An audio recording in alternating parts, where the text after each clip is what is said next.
Arnold Palmer shook Mark McCormack's hand in 1960 to signify the quiet beginning of their professional relationship. It would also mark the beginning of the marketing of world-class athletes by bringing sports and business together to create mutually rewarding relationships. For an unbroken string of 30 years, Arnold Palmer was the leading earner of endorsement income away from the playing of his game. McCormack's newest client, Tiger Woods, signed for endorsement income in excess of $60 million before ever hitting a shot as a professional, securing Tiger's future and reaffirming the notion that Mark McCormack remains the #1 sports agent in the world. You know, Arnold, I wonder if people appreciate the side of what McCormack has introduced to the world in terms of being a sports agent and getting athletes from income away from their sport, the fact that he's provided hundreds, perhaps thousands of athletes with financial security for themselves and their families for the rest of their lives. There's no question about that, Peter. You know, a lot of people will say a lot of things about IMG and Mark McCormack and the organization, but, and I will never tell you that Mark isn't tough. He is tough, but you can't do what he has done for 35 or 36 years without being tough. You've got to know the good and the bad. But he is a very benevolent person, and I have seen situations where people have been on the top and have gone to the bottom, and Mark has never left them. He's hung right in there with them. He has made sure that they were able to make a living or they were able to do their thing, and he's been very, very good in that respect. And as I say, you know, the business is a business. It's a tough business. I'll be looking forward to hearing what he has to say tomorrow night. What is your reaction to his sort of spreading out into so many directions, representing the Pope, representing Wimbledon? I mean, he's gone in so many directions. It's Cock-Perlman, for example. Well, originally, of course, I made a deal where he wasn't going to go anywhere. He and I were one-on-one, and of course, you know, I am not one to, I suppose, stick to something that is that tough. He has a talent that is not very often seen, and of course, it was Jack and Gary and then down the road, but and he has done a great job. And of course, I think that my association with Mark and his companies has been one that at this point in my life, I would say that I'm proud of, that it's been a good one, and it's been one that has certainly been good for me. It's something that has taken a lot of the day-to-day things that I might have to do away, and they've handled them for me, and they've handled them very well. I mean, in a world where, setting aside Gene Sarazen's 70-year-old relationship with Wilson, one of the really enduring relationships in the business between the two of you. Well, I hope I can live long enough to have that 70-year relationship. And I want us to both be sitting here so we can talk about that. Yes, I'll go for that. Who have we got on the line with us? Dave from South Carolina. Hello, Dave. How are you, Peter? Good, doing fine, thanks. Love your show. Thank you. Mr. Palmer, I've been a big fan of yours since 1957. And I will tell you, I do not think that the charisma, because of your charisma, golf is where it is. It's a major sport today because of you personally. Well, you're very nice, and I appreciate that. I just hope that I can give back some of what golf has given me. I think you do that down at Bay Hill with the Children's Hospital. That's my big weakness as kids, too. Well, we're very proud of the hospital here in Orlando, and of course the golf pros that help support it, too. We're very proud of what's happening. Mr. Woods signed an awful nice contract, and I can tell you he ought to come up and thank you and shake your hand for that, because he wouldn't have had that contract if it hadn't been for what Arnold Palmer did for golf. Thank you, Dave. My question is, I live in North Myrtle Beach, South Carolina, and I was a little under the weather the day you came down and dedicated Kings North. When you going to come back to the grandstand where I can get a chance to meet you? Well, I hope to get to Myrtle Beach sometime soon. I enjoyed my visit there, and always enjoy getting there. And of course, it's, as you know, one of the hottest spots in golf in the world. I know one of the other things of which you are particularly proud is what's going on at the Golf Channel. A year ago, when we sat here together, I asked you what might happen in 1996. Why don't we go back and see what your prediction was and then giggle about how it came true? I think that's a great idea. Let's take a little look. We took a pretty big jump in subscriptions this year for the Golf Channel. We went from, in September, October, where we only had maybe 400,000 to 1,400,000 in January. Right now, we're talking about that, and so many people are so pleased with what you guys are doing. And I say you guys because I'm really not doing anything, but we could top 7 million in 1996, and hopefully even more than that. Oh, great Karnak. Not bad. Thanks, Peter. Well, I tell you, we topped the 7 million mark, and all our projections in '96. And I'll knock on wood and say that they've just come right online. The advertising programs, all the things are coming on as expected. You know, we needed capital. We knew we needed capital. We raised $60 million in 1996, and I think we're set now. I think 97. I won't make any hardcore decisions, but I'm going to tell you that I feel reasonably comfortable that we will do another 7 million in 97, and if things continue to go as they are going right now, we'll do another 7 million in 98. And there's nothing I would like better than to be wrong about that and do all 14 million in 97. But our advertising programs and our programs for what we have predicted through 96 are right on. And 97 looks like it's, we can be optimistic and say that the Golf Channel's here. And you know, we are the golfer's channel. We belong to golf, and we appreciate the support that our subscribers are giving us, advertising, all the people that have come on and made the Golf Channel what it is. And you know, when you turn it on and you look at a familiar face, and it makes you feel pretty good. And I watch you all the time. And when you had Sam Snead on, and I think what a great guy he is, and the way he talks, and just it's something that you don't get anywhere else on television. It's a very warm and personal feeling for me. As you travel the country, what does the Army say to you about what we're up to? You know, that's pretty amazing. You asked me that question. The nicest thing that has happened is that people thank me for the Golf Channel. And you would be surprised that how many people will come up and make a point to say thank you for the Golf Channel.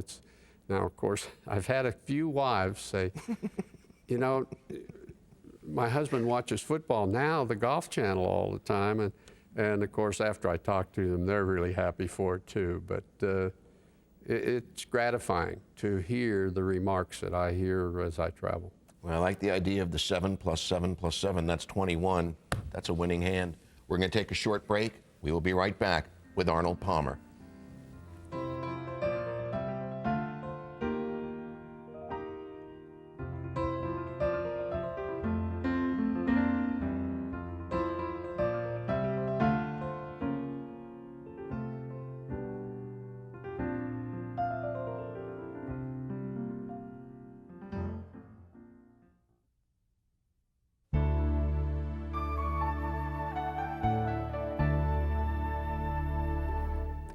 Let's go ahead and talk to Carl from Missouri. How are you tonight, my friend? Peter, nice to see you again on TV here. Always like the show. Thank you. It is an honor here to talk with your boss here tonight. Hello, Arnold. Good evening. This really is an honor. Growing up as a kid, fortunately, I had the good fortune of having a fairly good-sized yard to be hitting golf balls around, and I can't even begin to tell you how many times I emulated me being Arnold Palmer out there hitting golf balls around. Well, thank you very much, Carl. Briefly here, I'll bring up a couple questions, maybe one you wouldn't really like, but not living too far here from Belle Reve, your impressions of the U.S. Open that was here in 1965, and then the bad part, bringing up 66, what that really kind of felt afterwards, that kind of took the wind out of the sails for a while. Well, the first question, Belle Reve, I think is a great golf course. I enjoyed it even though I didn't play very well on that golf course. And far as Olympic in '66, I just blew it. I felt like I played pretty well. I had a bad back nine, and Billy Casper had a great back nine. And as a matter of fact, I felt pretty fortunate that I got into a playoff with him. On the last hole, I made one of the most difficult putts that I had to make in my career to tie, to keep from ending it right there. So, and I sort of thought about Greg Norman today when I was watching and they were reviewing some of Greg's things from the Masters and so forth. And let me tell you that one thing that Bobby Jones once said, he said, I never learn a thing in the golf tournaments that I won. So I'm going to figure that I learned a lot at Olympic Club in 1966. There were a couple of Opens where, and you correct me if I'm wrong, where you perhaps played as good tee to green as you had in any tournament where you didn't end up winning. Well, that's true, Peter, and it's amazing how things come and go. Most of the tournaments, or a lot of the tournaments I won in my early days, I putted awfully well, and I made putts at the right time. Then, as the years went on, I still won a few tournaments, but I lost some tournaments, and the reason I lost them was that my putter left me when I needed it most. I saw Frank Beard recently, and he said to me, when I played with Arnold in the last round at Wingfoot in 1974, he said Arnold was a shot out of the lead with a round to go. He said, we're in the second to last group, and Arnold must have had 7 putters on the practice green 90 seconds before it was time to play. And Frank said that one of the great things about you was that you always blamed the club. He said he'd seen you, if you hooked a ball, you'd take that driver and you'd stick it under your foot and you'd do something to the shaft to play with a little bit, but it was always the club. You're always looking for the answer outside of you. And he thought that was one of the keys to your success, is that you didn't make it your fault. Well, I suppose somewhere in that scenario, there is a right and wrong. And he's right. Frank is right that if I missed a shot, or if I missed a couple shots or putts, it wasn't my fault. It was the putter's fault. Now, if I had been really sharp, I would have figured a little bit of both. Maybe it was partly the putter, and maybe it was partly me, and I could have worked on it a little bit more and made a couple more putts or won a couple more tournaments. But at the same time, and in the same paragraph, I will say that if I could do it and have as much fun as I did doing it the last time through, it would be great. Frank said you had it right. He said it was him that was wrong, because he always figured it was inside of him. And he said if he could have adopted your attitude, he'd have played greater longer. We're going to take a short break. We'll be right back with Arnold Palmer.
Every week on Golf Talk Live, you have the opportunity to email your questions to our guest, and you send them right here to thegolfchannel.com.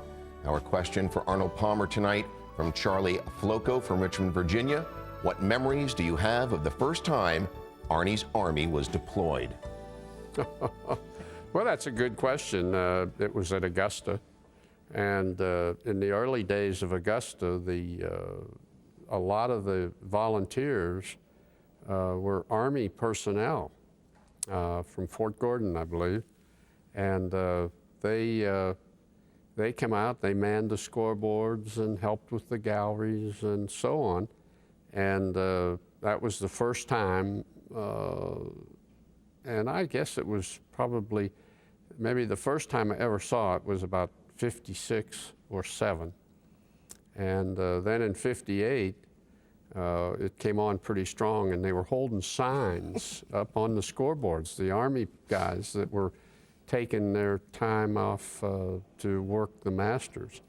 And as a matter of fact, Peter, the end result of all of that was that that's when they put the rule in that you couldn't carry signs anymore on the golf course during a tournament. It said, "Go Arnie," and "Whoa Arnie," Exactly. and "Ho Arnie." That's right. Let's go ahead and talk to Tim. How are you doing tonight, Tim? Well, quite a pleasure. Quite a pleasure. Not really necessarily a question as much as a comment, Peter. First off, I've got 15 years experience in the radio business, and I've never seen a professional at what he does as you are. And I want to tell you how much I appreciate the job you do as I watch you from time to time. Well, thanks for saying that in front of Arnold. Yeah, Tim, be careful. Secondly, what I would like to say is, and I'm sure most people are aware of the fact that a couple of years ago after the bombing in Oklahoma City, there was a golf tournament benefit where many of the senior players came into town to help raise funds for a daycare center. And I drove, I actually live in Ardmore, which is about 100 miles south of Oklahoma City, and I took a day off work. If it cost me my job, I would have taken a day off work to come up to see Arnold. And to tell him how much I appreciate, and I know there's a lot of other folks who were there, but he was in such demand. My goodness, there was so many people around him the whole day. And your very first caller tonight made a comment about how he could keep focused on what he was doing and then turn his attention to the gallery as he played. And Peter, every step of the way, the man was signing autographs. And as an avid golfer, someone who enjoys the game, it is unbelievable to see someone who gives back. Arnie, you talk about not being able to give back, or you hope you give back as much to the game as you've gotten. There's no way this game could give you what you've given it. And from all of us in Oklahoma, I know you waived the fee that you get for your appearance and stuff, and there was an auction the night before. Just to see the graciousness that you showed through every step of the way, even from when the guy that you signed his putter hit you in the mouth as he pulled away. And it was just an absolute joy and a blessing to be there and walk 18 holes with you and watch you play. Thank you. And I didn't care about the score. It wasn't even important. You signed my golf hat, Arnie, and it's the only signature on it, and there won't be anybody else's signature on it. I just want to say thanks. Thank you.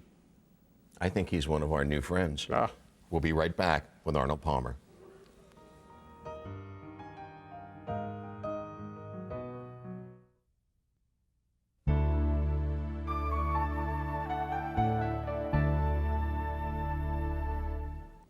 One of our viewers mentioned earlier in the show that he loved challenge golf, and it made me think of Big 3 golf. And I was thinking how lucky you and Jack and Gary must think you are and be to have the 3 women behind you that each of you has had. Well, without the support that Winnie has given me over the years, probably none of this would have happened. Before we got married, I kind of gave her an idea of what my life was going to be like on the tour, and it was going to be a lot of golf. And 42 years later, she has been just terrific. I mean, she's never said, don't go play golf or don't go practice, or do this or do that. And she has been just totally supportive of what I have done. When will we see you out on tour? When can the Army expect to mobilize next? Well, I'm going to play the Hope, and that's sort of tradition now, Peter. And if I have a few things to do, and if I can free up some time, I'm going to go out to La Costa and give the money award away on Friday, and then after that to Hawaii for the senior skins, which again, I'm looking forward to that. Great to have you here. Happy, healthy, and prosperous New Year. Thanks, Peter. See you and to very you soon. too. Thanks very much, Arnold. Good night, everybody. We'll see you right here tomorrow night on Golf Talk Live. Good night.